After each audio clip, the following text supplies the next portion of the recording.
The year is 1960 and you're living in Chile. You survived the devastating Valdivia earthquake, the strongest ever recorded. And now suddenly your house is shaking again. But how can this be? The earth just moved a few minutes ago. How could it happen again so soon? You step outside to see other people are just standing there too, staring at the ground. What do? You don't know it yet, but you just experienced something scientists have only recently discovered, a domino effect of earthquakes. The earth rumbled twice more after the main shock, and those three quakes were linked together by a fault line, part of a much bigger system that stretches from the southern tip of Chile all the way up through the west coast of South America across the Pacific Ocean to Japan and beyond. It's called the Pacific Ring of Fire, and it's responsible for 75% of the world's earthquakes. That includes the most dangerous ones. But why does this happen here and not somewhere else? Why does the Ring of Fire keep on rumbling? In order to answer these questions, we need to travel back to the dawn of our planet. The Earth was hot, like really hot, and not in a solid state. Everything was kind of melty. But over millions of years, the Earth began to cool. Not evenly though. The inside got colder faster than the outside. So while the outer layer hardened into a shell, the stuff below stayed gooey. And here's where things get interesting. This thick, cold outer shell is broken into massive pieces called tectonic plates. These plates float on the gooey layer below, kind of like icebergs on water. And just like icebergs, these plates move, albeit very slowly, like a few centimeters per year. Slow enough that we can't feel the movement, thank goodness. But when two plates meet, things can get a little complicated. Sometimes they slide past each other, like when the North American plate slides past the Pacific plate near the west coast of the U.S., causing, you guessed it, earthquakes. Other times, one plate gets stuck while the other keeps moving. Take the Nazca plate in South America. It's moving east, but the Pacific plate is stuck on top of it. This standoff causes a lot of stress, and when the stress becomes too much, the result is an earthquake. Bam! Here's the thing. When the Pacific plate lurches forward, the rest of the Ring of Fire feels it too, setting off a chain reaction of quakes that can last days. Each quake is an aftershock of the original one, hence the name aftershock. Aftershocks. It's a bit like dropping a pebble into a pond. The initial splash is the main quake, and the ripples that follow are the aftershocks. But unlike water ripples, which eventually die out, earthquake ripples keep coming back. That's because the stress that caused the first quake gets transferred to the surrounding rocks, setting off more quakes until all the energy is finally released. Our story began in Chile because this country sits right on the edge of the Pacific plate. When the plate lurches, the Nazca plate gives way, causing a mega quake. Then the energy ripples outward, triggering smaller quakes along its path. These dominoes are usually small, barely noticeable. But sometimes, like in Japan in 2011, a big one follows, causing major damage. To understand why this happens, let's take a closer look at our floating plate analogy. Imagine pushing an ice cube across a frozen lake.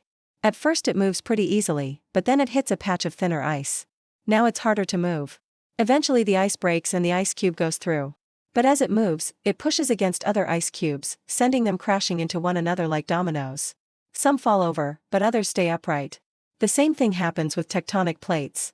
As the Pacific plate moves east, it encounters weaker areas of the Nazca plate. These weaker areas are called faults. They are breaks or weak spots in the crust where rocks have been sheared or fractured in the past.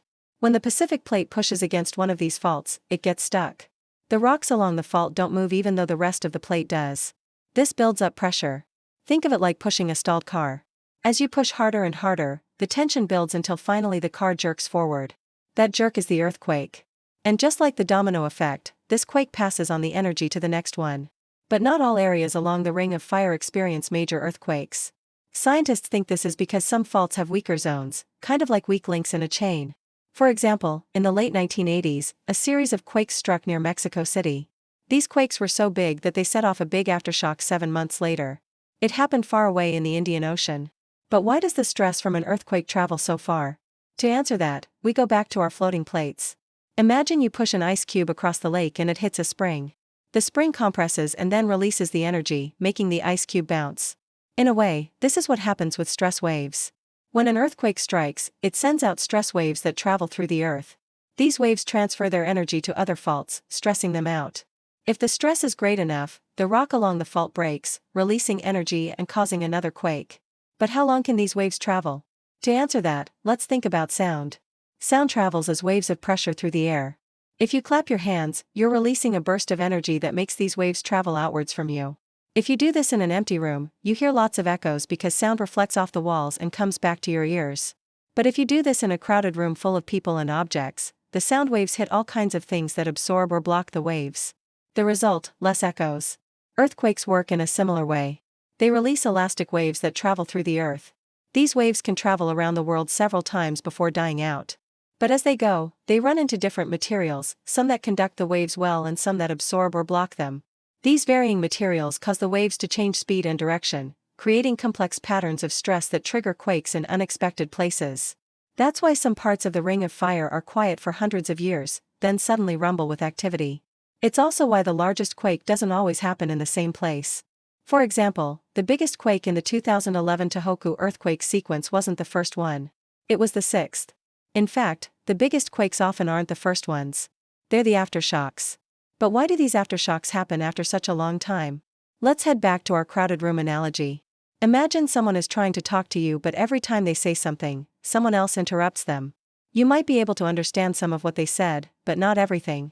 Earthquakes work in a similar way. When a quake happens, it doesn't just release energy, it also creates noise. This noise interferes with the signals sent by the initial stress waves, making it hard for them to get through. So the waves that trigger aftershocks are often smaller. They wait until the noise dies down and then they get to work. And here's a bonus fact. Some parts of the Ring of Fire are more likely to produce major quakes than others. For example, the eastern edge of the Pacific Plate is more prone to major quakes than the western edge. Scientists think this is because the plate is pushing into a trench called the Peru-Chile Trench. The trench is like a weak spot in the Pacific Plate. So the stress from the Pacific Plate gets released in a big way when the two plates collide. This has huge implications for countries like Chile and Japan, which sit right on the edge of the Pacific Plate. For example, in 1960, Chile experienced the strongest quake in recorded history. And in 2011, Japan experienced the fourth strongest quake in recorded history. So why does the Earth keep rumbling along the Pacific Ring of Fire? Because the Pacific Plate and the Nazca Plate are stuck in a tug-of-war and they won't stop fighting anytime soon. The Pacific Plate is still moving east, but the Nazca Plate is still resisting. So as long as this tug-of-war continues, the quakes will keep coming. If you want to learn more about tsunamis, check out this video.